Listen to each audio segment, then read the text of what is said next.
Dia datang untuk menghapus dosa dunia. Bukan datang hanya untuk memberi berkat sementara. Dia datang untuk menghapus dosa dunia. Jadi apakah yang paling banyak yang kita gumuli dalam hidup kita? Masalah keuangan, pekerjaan, kesehatan, atau apa? Bukankah masalah yang paling berat adalah dosa? Bukankah masalah paling berat adalah dosa? Tapi sayang sekali, banyak kali kita mengabaikan itu. Banyak kali kita mengabaikan bahwa sebenarnya yang paling berat dalam hidup kita adalah masalah dosa. Dan saudara tahu, dia datang untuk menghapus dosa anak domba yang tak bercacat. Kalau saudara baca di Yesaya 53, dia dibawa seperti anak domba yang diam, keluh, dan dipukuli. Mulai bulan depan, tidak ada video tentang Yesus dibunuh. Semua ada video tentang salju, lampu, ya kan? Apa, kandang, pohon. Yang paling banyak itu salju sama pohon. Ya kan, jarang sekali tentang Yesus yang menderita. Nah, padahal anak domba itu datang dan menderita. Dan kedua adalah, kalau saudara baca di Wahyu pasal 21 atau kitab-kitab Wahyu, saudara akan dapati pengertian dari anak domba, yaitu dia akan menghakimi dunia. Dia akan duduk di tahta Allah. Jadi ketika Yohanes bilang anak domba itu adalah menghapus dosa dunia, dia juga akan menghakimi dosa dunia. Ya, dia menghapus dosa dunia, tapi dia juga akan hakimi dosa dunia. Dia terlihat keluh dan menderita, tapi dia akan datang, anak domba itu akan datang dari langit. Akan duduk juga di tahta Allah dan menghakimi manusia. Itu anak domba, saudara. Anak domba itu menghapus dosa dunia, tapi juga akan menghakimi dunia yang berdosa. Saya sudah berkali-kali katakan, jangan pernah takut ketika kita menghadapi masalah. Karena anak domba itu, lihatlah anak domba yang menghapus isi dunia. Cuma hanya kepada beberapa orang itu, Yohanes tulis itu. Tetapi nanti saudara perhatikan di berikut di bawah. Atau baca kitab Yohanes, ada Roh Kudus. Roh Kudus yang menyatakan kepada dunia. Yohanes berkata hanya kepada orang Israel. Yesus akan menghapus isi dosa isi dunia. Dan Roh Kudus menggerakkan Yohanes, penulis kitab Yohanes, untuk menyatakan kepada dunia, dosamu sudah diampuni. Dosamu sudah diampuni.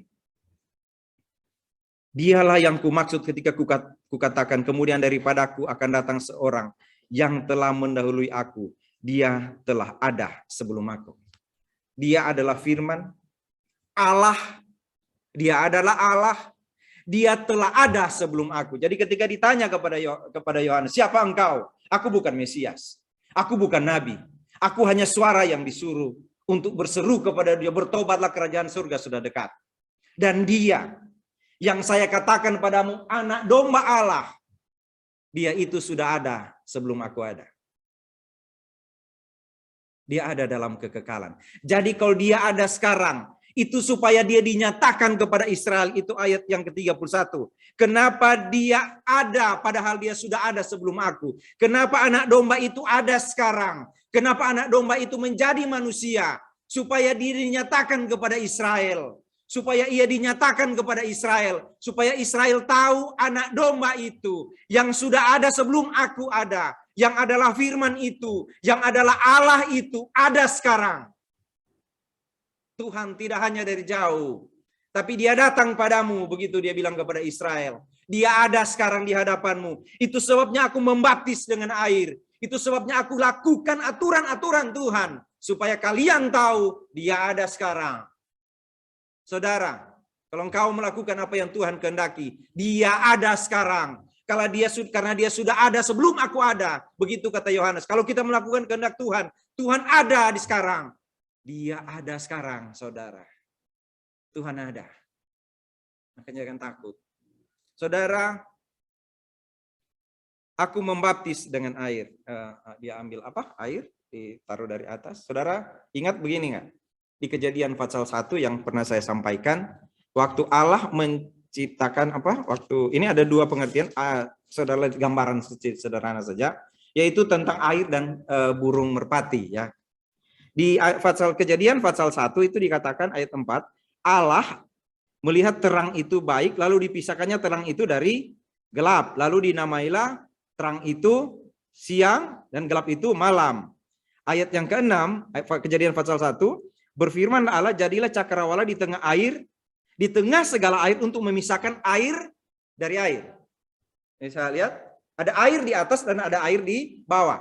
Pada waktu itu jadi gini, pada Kejadian pasal 1 ayat 1 dan 2, saudara lihat kacau balau, belum teratur, kacau balau.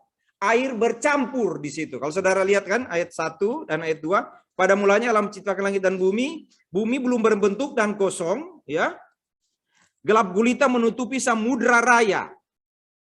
Lalu Allah pisahkan air dari air.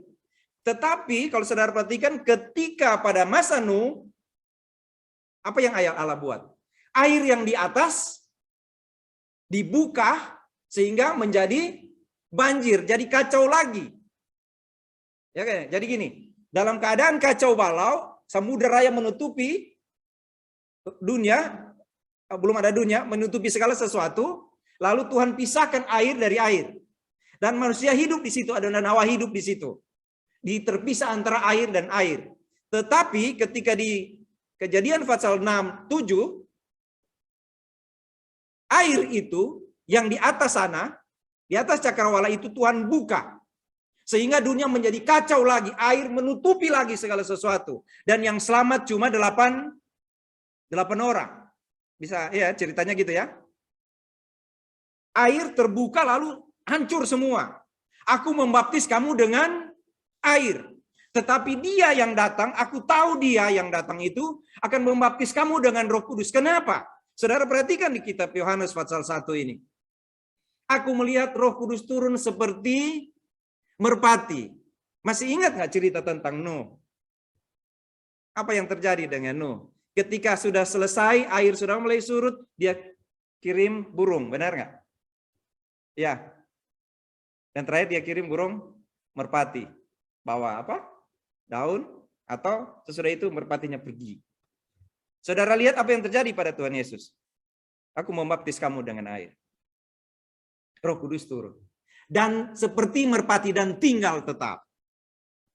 Dia itu dia akan membaptis kamu dengan Roh Kudus.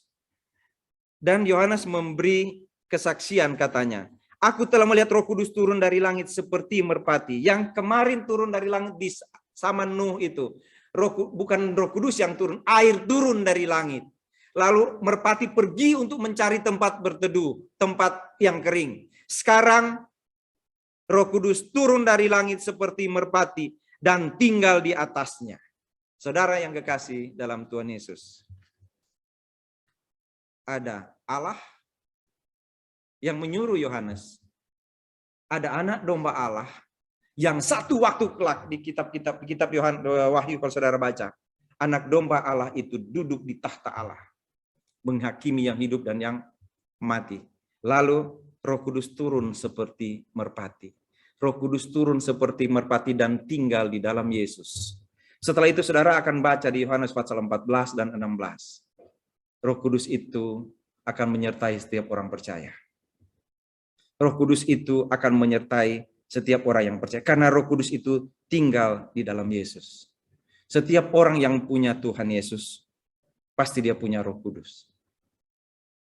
Setiap orang yang punya Tuhan Yesus, pasti dia punya Roh Kudus. Jadi, anak domba Allah menghapus dosa dunia. Dia sudah ada sebelum aku ada. Kata Yohanes, anak domba Allah yang menghapus dosa dunia. Dia sudah ada sebelum dunia dijadikan. Dan dia turun dari langit. Dan Roh Kudus turun dari langit. Tinggal di atasnya. Yohanes tahu Yesus kenapa? Ayat 32. Dan Yohanes memberi kesaksian, aku telah melihat Roh Kudus turun dari langit. Saudara perhatikan. Bagaimana Yohanes mengenal Yesus?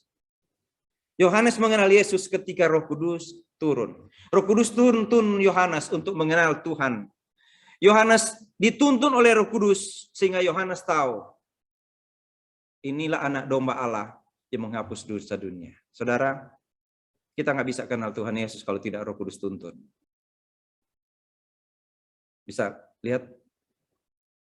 Kita nggak bisa mengenal Tuhan Yesus kalau tidak dituntun oleh Roh Kudus. Saudara boleh lihat di Kitab Korintus kan? Orang yang punya Roh Kudus itu yang bisa memahami tentang Yesus.